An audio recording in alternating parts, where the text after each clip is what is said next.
Bismillah ar-Rahman ar-Rahim. Mes chers frères, mes chères sœurs, dans le Coran, il y a 6236 versets. Et l'alphabet arabe compte 28 lettres.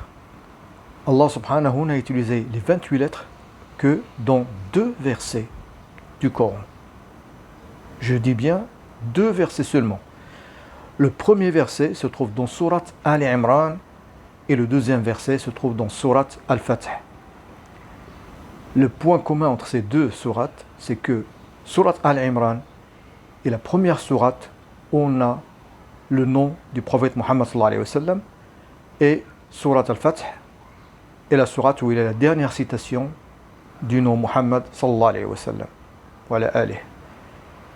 Maintenant, si on regarde les numéros des versets. Donc le premier verset se trouve dans Sourate Ali Imran, il a le numéro 154. Sourate Ali Imran se compose de 200 versets. Si on compte maintenant les versets depuis la fin de Sourate Ali Imran jusqu'au verset 154, on trouvera exactement qu'il est au classement 47. Et 47 n'est autre que le numéro de Sourate Muhammad sallallahu alayhi wa sallam.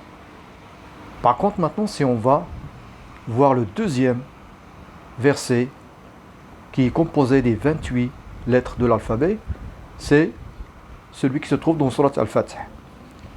C'est le verset numéro 29, qui est le dernier de Sourate Al-Fath.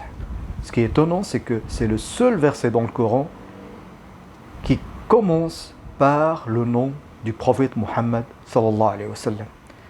Donc dans les 2 cas, il y a un lien étroit avec le prophète Muhammad sallallahu alayhi wa sallam. Et il faut savoir que le plus long verset du Coran, qui est le verset 282, qui se trouve dans Sourate Al-Baqarah, Allah n'a pas utilisé les 28 lettres de l'alphabet arabe.